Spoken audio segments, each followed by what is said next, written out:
Good morning. Dave Goebel here. Today is Tuesday, April 30th, 2024. I decided to make this video out in my backyard because it is such a beautiful morning, as you can see. Made this video for my sister Bethann. Hello, Bethann. Have you missed me yet? I see on Facebook that you're a grandmother now and you have grandchildren and you look very happy, and I'm very happy for you. Florida is better than I ever thought it would be. We live about 10 minutes from the ocean. Jacksonville kind of reminds me of Pasadena and Ocean City, all wrapped up in one except no rednecks. That's nice. We like it here because it's 3 seasons. We don't get the brutal hot summers, and we do get cold winters. I have a fireplace. Also have a fire pit in the backyard over here. Dad would love this backyard. As you can see back here behind me. I saw a beautiful hawk the other day, right back here on the tree. I got a picture of it. I thought of Dad when I saw that hawk. Remember when he used to say when he died he was going to come back as a bird? Every time you see a bird, think him. I saw that beautiful hawk. I thought of Dad. Anyway, moving along. Quick note for my sister. Check out this beautiful tan I got. Look at this right here. Right here. Boy, I tell you. Sherry said to me the other day, "Why do you tan so nicely, David?" I thought of you. I thought of Charlotte and how you guys used to give me the same line. I said, I don't know. We live about 2 hours from Orlando. Do you remember when we went to Walt Disney World after Pop-Pop died? It's a shame that man had to die for us to experience that.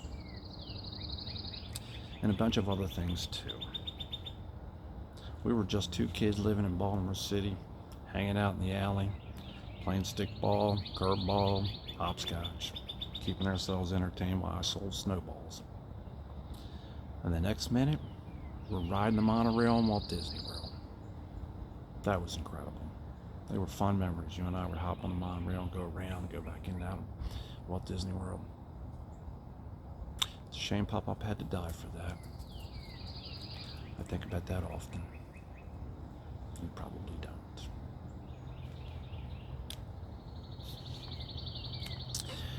Saddens me that I have to make this video about you, to you, and others.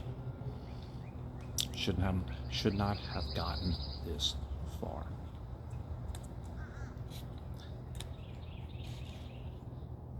Do you really think that blocking me from Mom's phone, having me kicked out of the Wiss family, and then being complicit in using my granddaughter as a weapon against me would keep me from making sure that you heard my criticism? Not. You know, I'm not going to stop at that. I just took a page out of Dad's playbook. I put you in a position where you had to listen to me, and you had to listen to my criticisms.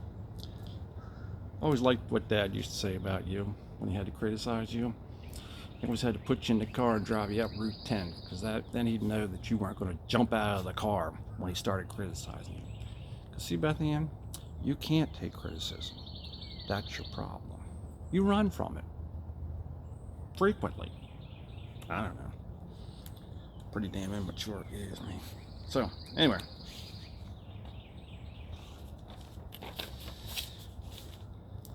Let me begin. Dad was no saint. I'm guessing you put up a pedestal in your home for Dad. That big house you live in, heck, you probably enshrined him in greatness. I can see it now. Probably all say the rosary to him. And you know, Dad, Bethann, Dad was far from a good man. Before Dad started teaching, he led a very shady past. You heard Mom tell me one time she's trying to forget about the time we lived in the city. That was my entire childhood, Bethann. She's trying to forget, and she made it clear to me, and have shown me, that she does not care about what happened in the city. Glad I don't have self-esteem problems. Moving along.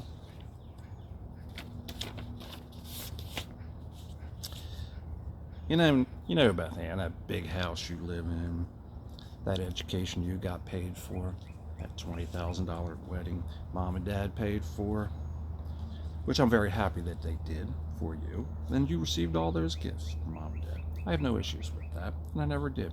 I pay my own way. I take care of myself. Everything I got, I earned myself.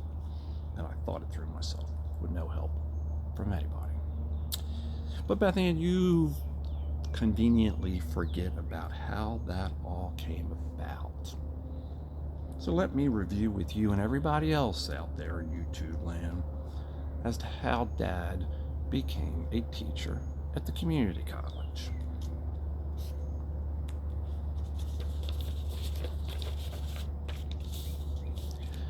You know damn right well Mom and Dad could never have paid for anything.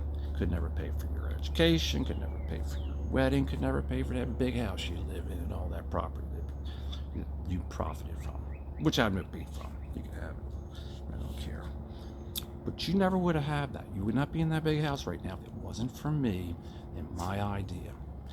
So let me just tell everybody how I saved your ass and everybody else in the family. Mainly you and Mom. Me a little, but you and Mom.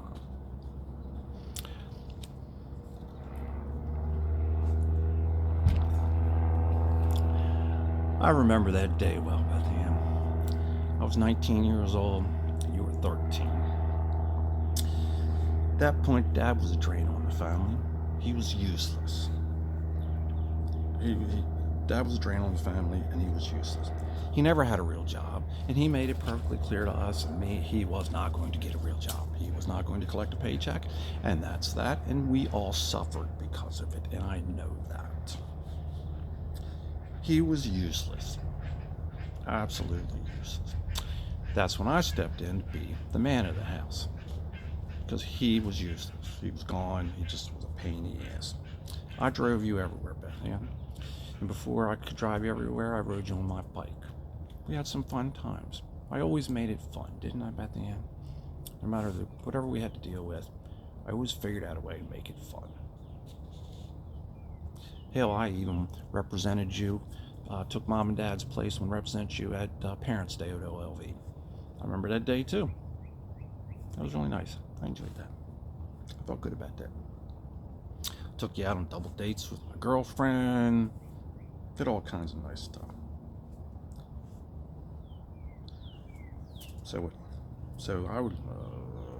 let me get to the point about how Dad got to the teaching. Back to that day. I don't forget that day. We're sitting around the dining room table eating dinner.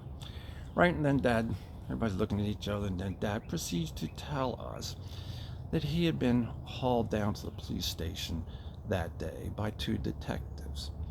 And they wanted to know why and who he was buying stolen jewelry from. You know, that part of Dad's past. You know, Dad had that harebrained idea where he was going to feed his family by buying stolen jewelry, claimed it was, legit, or found it at flea markets, melted it down and sold it, right? That's how he tried to make money. I refer to you, my viewers, the video I made on when my father stole the only thing to remember my grandfather from. He stole my coins, and that was part of this whole period in my father's life. So, after he starts to tell us this story about how he got hauled down to the police station, first time I ever seen Dad cry. Second time is when he found out he had terminal cancer. So we're sitting around the dining room table, right? And Mom says, got any ideas for Dad to make a living? And I'm thinking, let me get this straight. I'm 19 years old, busting my ass, taking care of the family best I can, doing everything the man should do in the family, and go to college, pay for my own education, get my ass there, get my ass to work, all this stuff, right? And being harassed by mom and dad. And then mom says, well, got any ideas for dad? So, of course I had an idea for dad. I said, why don't you teach the college? And the reason I knew that was because I took a class in that building. I had a big lunchroom over there. It was nursing was in that building. And I thought, well, it's a nice quiet room over there. Let me go over there. There's some nurses over there. Maybe I'll meet a nurse. Shut up. Maybe I'll meet a nurse. Didn't really meet a nurse, but when I was in there all that time, I noticed they'd had the textbooks of the programming languages that Dad taught. And so, and I made a conscious effort. I still thought to myself, that's something Dad could do. Because, I knew Dad was useless. He had nothing. He had made it clear he wasn't going to get a real job. I mean, I knew what was going on. I knew he'd stolen my shit. I knew what was going on. Right? So I thought, that's nice. So I stuck that idea in my pocket and I waited until that day that he almost got locked up. And so when Mom said, anybody got any ideas from what Dad can do? I pulled it out of my pocket and I said, Dad, why don't you go out there to college and apply out there? He did. And then the next thing you know, he's teaching and our lives changed. We were going one direction this way and they went the other direction, which was very nice. Very, very nice. You guys benefited greatly. I did okay, but you guys benefited greatly.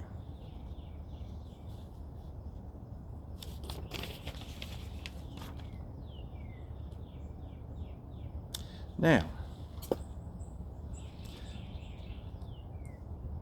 Bethann, because of your immature ways of handling issues like this, everybody will now know that Dad was a thief. And that he wasn't a great man. He wasn't that man that you've made him out to be in your home, I am sure, right? It all started when he stole that money from Wist Realty, and it ended when he almost got locked up. And then right on cue, I had the idea that got him out of it. If I hadn't have had that idea, who knows where we would have gone.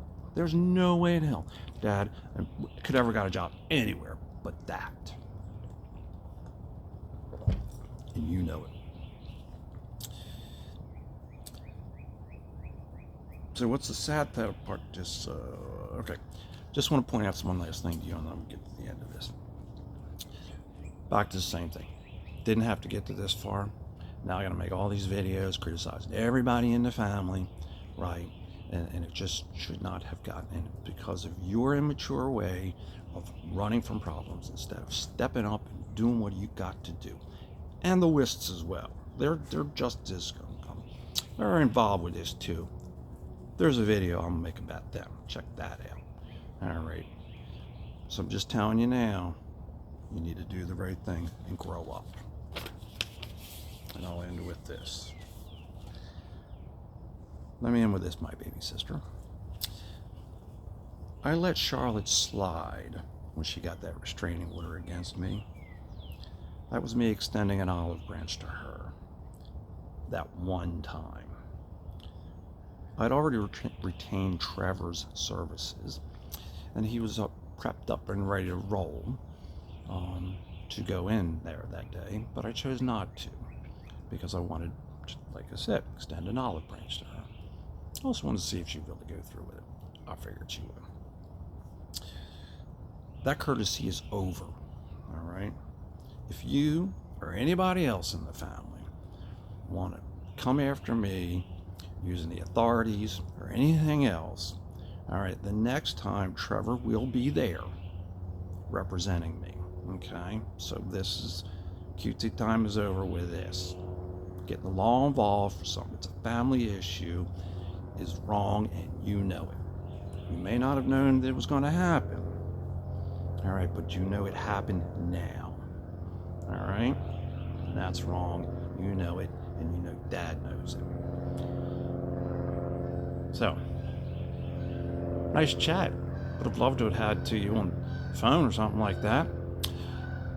But you would have ran away and hung up on me because you can't take criticisms. So, I'm going to go enjoy this beautiful day. As you can see, shaping up to be beautiful. Take care. Ciao.